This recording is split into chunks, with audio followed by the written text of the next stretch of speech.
Hello everyone. तो आप सभी को जीतिया के नहाय खाए की बहुत बहुत शुभकामनाएं। तो आज था जीतिया महापर्व का नहाय खाए, जिसमें मैंने सुबह से जो मैंने किया वो मैं आपके साथ शेयर करी हूँ।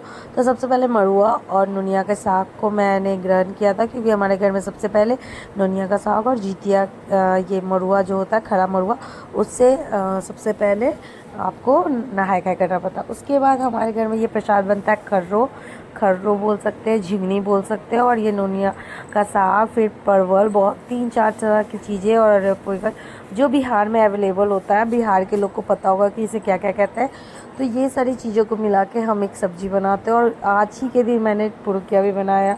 तो आज बहुत बिजी डे हो गया था मेरा, इसलिए मेरा थोड़ा गला बच गया है। और ये देखो, ये है मड़ुआ की पूड़ी, फिर नॉर्मल पूड़ी, उसके बाद सब्जी, 2 तरह की सब्ज़ी बनाई थी। ये मिक्स वाली सब्ज़ी जो मैंने बताया था खर्रों का, और ये है परवल, ये क्या कहते हैं, गोभी आलू की, और फिर सेवई। और ये जो पत्ता देख रहे हो ये है खर्रों का पत्ता। तो जिसे खर्रों का पत्ता नहीं मिलता वो तुरई के पत्ते पे भी प्रसाद को चढ़ा देते हैं चीलो सियार। तो कहा जाता है कि जो चीलो सियार होती, उन्होंने ही जीतिया महापर्व की शुरुआत की थी, इसलिए इस मतलब उन्होंने भी की थी, और जो सीता माँ थी उन्होंने भी किया था। तो जो चीलो सियारों को हम लोग आज रात के टाइम में खाना देते हैं, और यही प्रसाद जो है वो फिर बाद में हम लोग खाते हैं।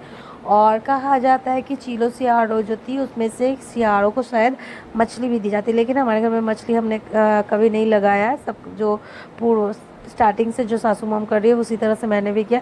यहाँ देख सकते हो 2-2 पत्ते सबके लगे हैं, मेरी श्री की दादी का, मेरा, और मेरी जो गुतनी है उनका। तो यहाँ देख सकते 6 पत्ते आपको दिख रहे हो, और सभी पे खाना मैंने खुद ही परोसा था। और सब पे पकड़ने के बाद उसके बाद फिर दादी सास जो श्री की दादी थी उन्होंने पूजा किया, फिर मैंने पूजा किया, और मेरी गुतनी ने भी पूजा किया। और श्री ने क्या किया कि सभी पे फूल भी डाल दिया। वो भी थी, लेकिन शांत बहुत ज़्यादा थी और देख रही थी कि मम्मा क्या कर रही है।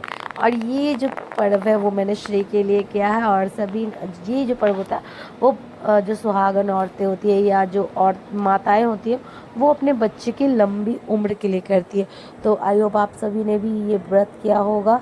और कल है हमारा निर्जला व्रत जीतिया का, जो शायद काफ़ी हार्ड होता है बिहार में। सभी लोग कहते हैं कि जीतिया महापर्व जिन्होंने किया वो बहुत मतलब ब्रेव होते हैं। इतना मतलब हार्ड में हम लोग शुरू से मम्मी लोग को देखते आ रहे थे, और आज फाइनली मुझे अपनी बेटी के लिए करने का ये सौभाग्य प्राप्त हुआ है, इसलिए मैं बहुत ज़्यादा ही खुश होती हूँ। और बहुत ही लगन से ये सारे व्रत और पूजा पाठ मुझे अच्छे लगते हैं करने में। आई होप आप सभी ने भी किया होगा जीतिया का नहाय का। Thank you so much. और लाइक एंड सब्सक्राइब प्लीज़ ना करना भूले, और please please like and subscribe करना। और आप सभी को जीतिया महापर्व की बहुत बहुत शुभकामनाएं। थैंक यू भाई यूट्यूब।